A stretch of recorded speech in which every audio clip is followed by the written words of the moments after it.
Hello, everyone. Welcome to Power Hour. Our Pilates edition is Monday evening, and my name is Monica Sikora. I look after training and Pilates at Perfect Balance Clinic. Joining me today is one of my fantastic colleagues, Marina. Hello. Thank you for coming. Thank you. Amazing, Dad. I'm really looking forward to that one. There's a lot that we want to share and cover today. But one of the things that's particularly interesting about you, Marina, and I think it would be incredible to share that with anyone who's listening to us right now, is how did you actually become a Pilates instructor? Because someone told me that you actually used to be a physiotherapy client or an osteopathy client, should I say? Yes, I was indeed. And it was the one and only Stephen Mackinday that actually was my osteopath, probably about 5 years ago now, actually. And I came along, had back problems, pelvic problems, and booked an appointment, came to see him. He obviously treated me and got me better, and suggested at the time that I try Pilates, strengthen my core, and improve my posture. So I found the nearest studio clinic to me and started Pilates there. And 5 years later, I decided to train and become a teacher myself because I loved it so much. So if we can ask a little bit, obviously you don't need to tell us anything you don't want to share with us, but tell us a little bit more about how your previous injury impacted your day-to-day life. What was the real push for you to become a Pilates instructor, and how Pilates actually helped you with overcoming that issue? So I was in chronic pain every day and on painkillers every day. So as you can imagine, over a period of time, that comes quite emotionally bearing on the brain cells, should we say. So it was very debilitating for me over a long period. And then like I said, started Pilates. I may as well just had a bed at the studio because I was there 5 or 6 times a week. I was hooked on this actual practice. I absolutely loved it. And I was actually known to be on the waiting list, turn up at the door for the studio owner to say to me, "You're not booked in." And I would say to her, "Yeah, and I'm waiting for someone to counsel." And I'd guarantee you I'd always get in. And she said to me, "Why don't you just pull up a bed and just live here?" And I said to her, if I didn't have a husband and I could, I would. So I got hooked very, very quickly, actually. I loved how I used to feel at the end of the class. I loved how I used to feel the sense of being stronger in myself. And just, it was almost like a sense of grace and in my movement and things that actually made me take the step to decide to become a teacher. So, the reason why I actually decided to become a teacher is because I initially did it because I wanted to understand it in a greater depth, not just go to a class, not just to be told to do a certain exercise and how to, place my pelvis and that sort of thing. I really wanted to understand it personally for myself. Unbeknownst to me, I did the course and just found that I absolutely loved teaching, and had always had a great connection with people in general. And that was it. I just thought to myself, I found my purpose, I found my niche. So that's why I do. That's why I'm here. That's why I do what I do. And you specialize in beginners classes, which we know from our clients that they absolutely love attending. Tell me why beginners? Why beginners in particular? I know obviously you're here to help pretty much anyone, but you're particularly very fond of helping people at the very beginning of the journey. Why is that?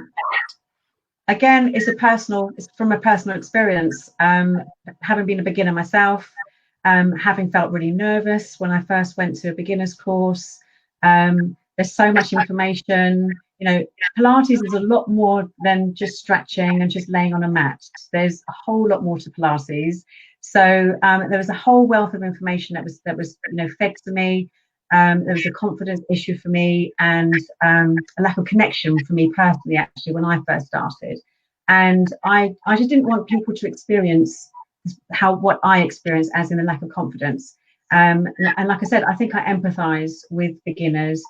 I can really connect with them and understand and almost read their minds. I can see them thinking, "Oh my word, there's no way I'm going to remember all of this. And they can, I'm already preempting what they're going to say, and I'm actually there giving them the cues and, you know, helping them to understand their bodies. So it's very, very, it's very personal to me. And I think it's incredible. I'm very excited that we actually have added the beginners Pilates classes for the timetable, because I think a lot of people, when they're at the very beginning of their fitness journey, wherever they are, whatever fitness routine they're starting, there's a lot of anxiety and a lot of unknown that really, you know, sometimes stops people from actually pursuing the fitness goals. So, so thank you for looking after everyone that's actually at the very beginning of the journey. Pleasure. I think if you were to give maybe a tip or two for anyone who's brand new to Pilates, obviously based on your experience, so what would be the two main things that you would probably advise yourself back in the day before you started? Back in the day, I would say don't leave it, just go for it. Just book yourself into a class, on a course, just come, and trust in your own instincts is what I would say. That's, yeah, those are the two little tips that I would give. Please come and book a beginner's course with me. It's definitely worth it. It's definitely worth it. And obviously, I think it's also worth mentioning, as always, when we, especially talking about people at the very beginning, is that worried about being in a group of people. So there's a lot of people that feel quite anxious about, you know, not being able to keep up with others. And obviously in beginners class, you know, it's everyone's in the same boat. So I'm sure it feels way less intimidating than it would otherwise. But you also see people on a one-to-one basis, don't you? So for anyone who needs special attention, a very individual attention, are you able to deliver that also remotely?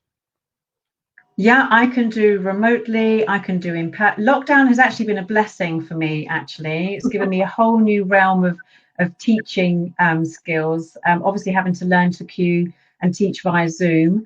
I'm not very techie in the slightest. So having to learn all of that, having to, you know, see bodies in a different capacity, as in through a screen and stuff, has helped me to have a real beady eye on people. So some people don't like to come to a group environment, and they do prefer one-on-one, and that's absolutely fine. I don't mind working with either. I just love working with people, so I don't mind working in any capacity. But yeah, they can do online, one-on-one in person, or they can do class online as well.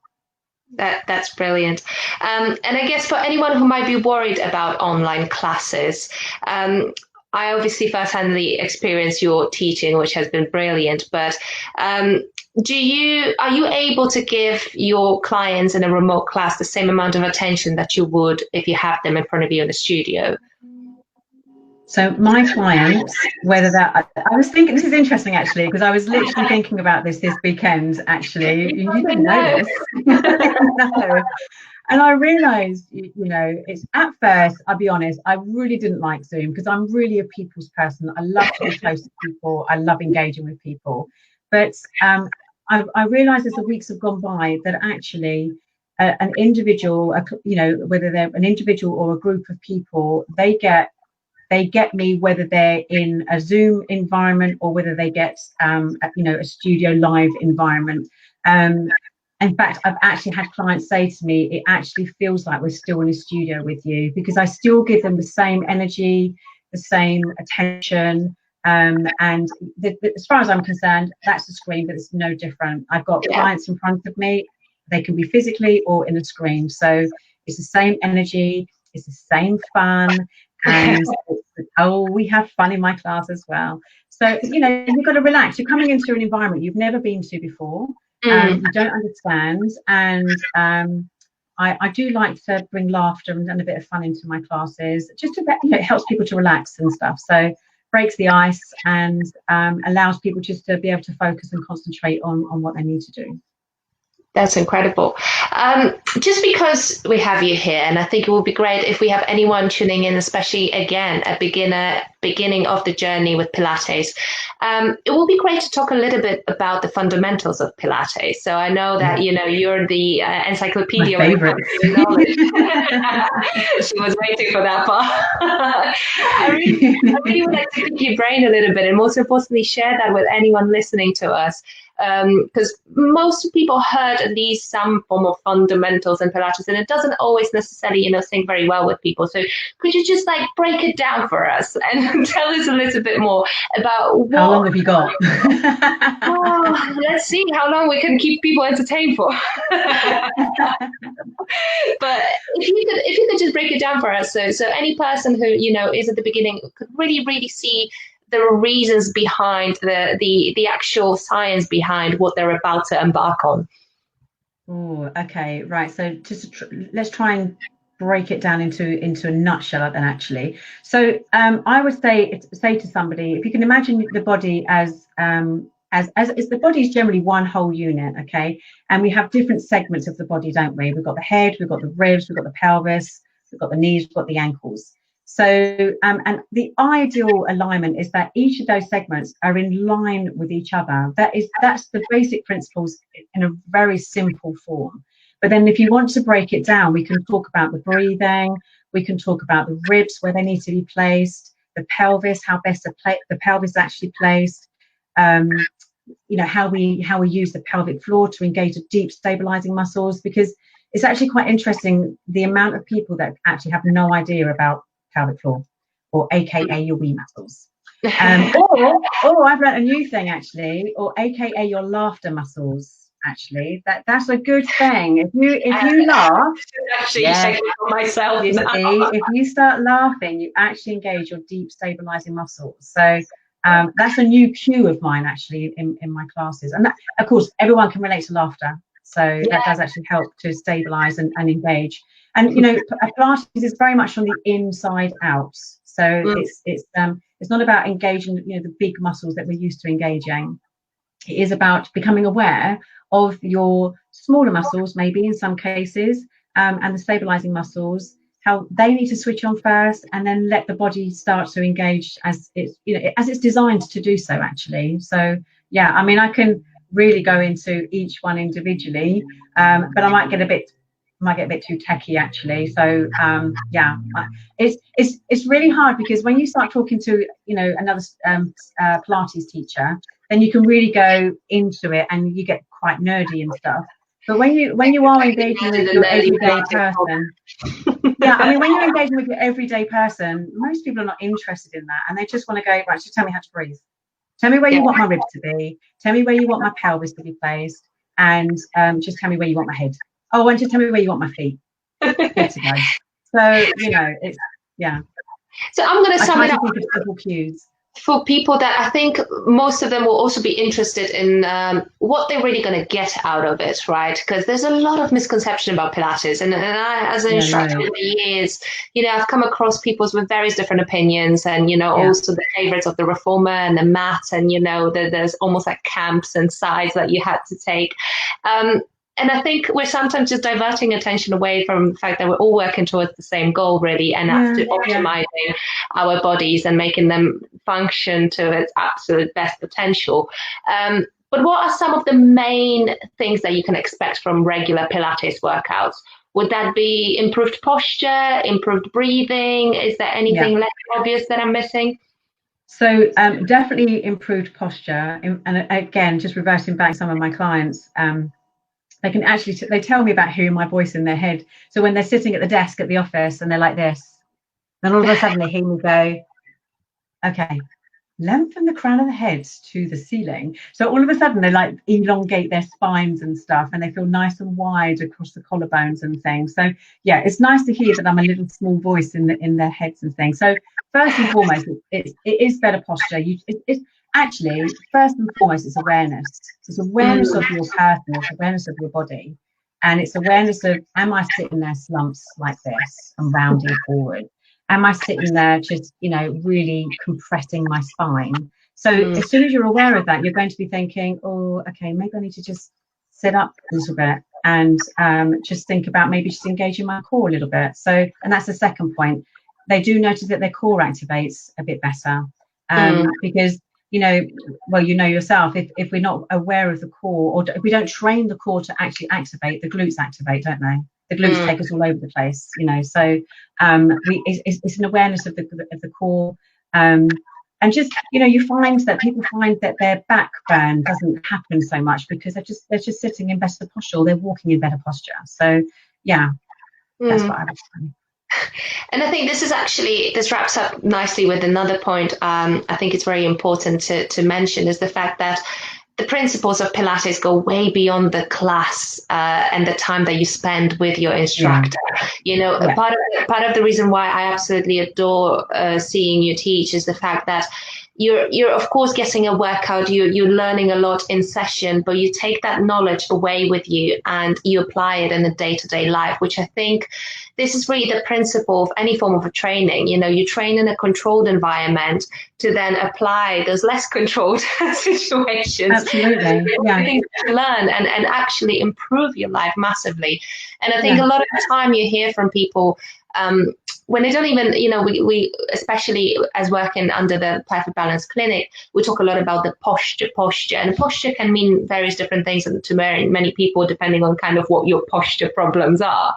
But it affects so many other aspects of our lives. And a lot of people starting on the Pilates journey, and as the months go by and they improve their overall posture, they realize that there are so many other aspects like their breathing and their digestion that improves as a result of it. So I think it's really incredibly important to understand that, yes, the Pilates class is the commitment that you're making, but you're actually making that commitment to take all that knowledge and apply that to your day-to-day life.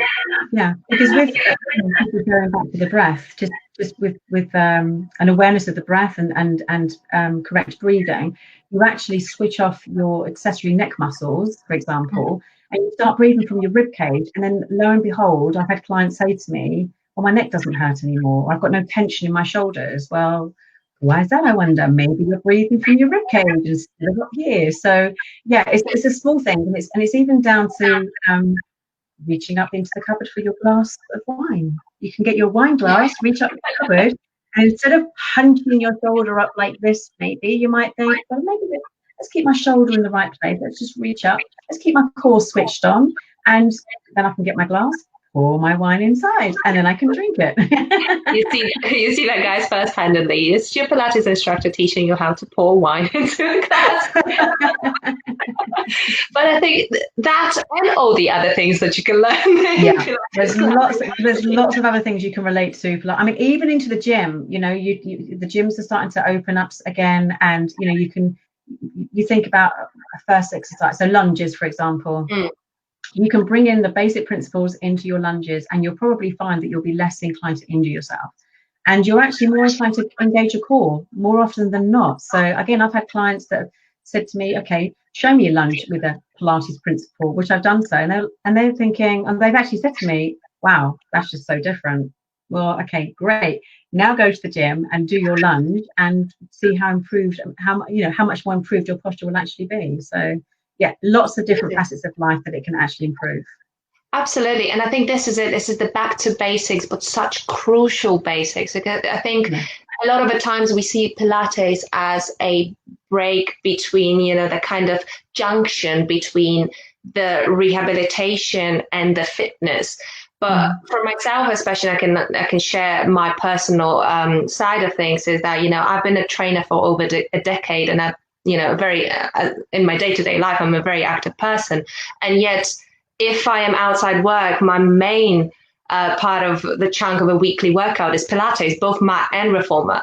So actually, I see more benefit in bringing my attention and my body back to those very basic, there's actually really, really intense movements is constantly putting my body through those kind of really big explosive movements. And it's also great to just teach your body the basics to make sure that you can then progress safely in those more challenging and explosive movements. I think this is what I'm trying to always say to even my clients is the fact that very often you might be doing something for years and you've been doing it incorrectly, or you've been doing it in a Yes. manner that actually Yeah. doesn't promote the optimal health of your body, which Pilates teaches you just that. It teaches you Yeah. that balance, that awareness, and that healthy, strong, controlled body.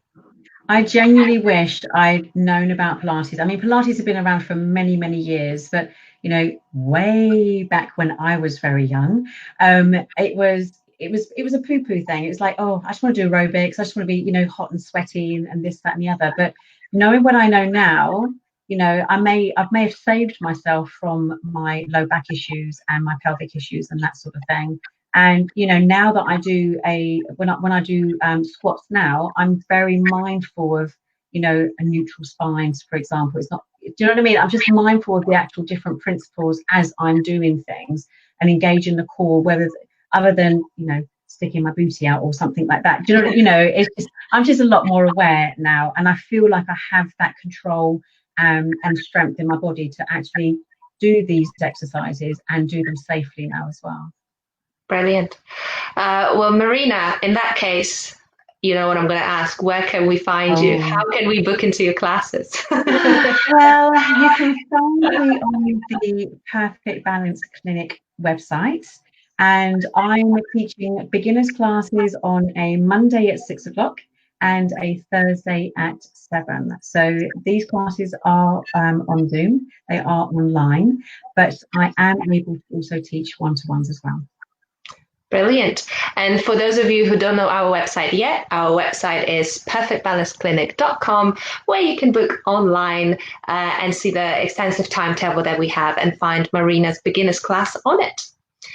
Marina, thank you so much for joining me. It's been an absolute pleasure. You're welcome. You're welcome. It's been fun.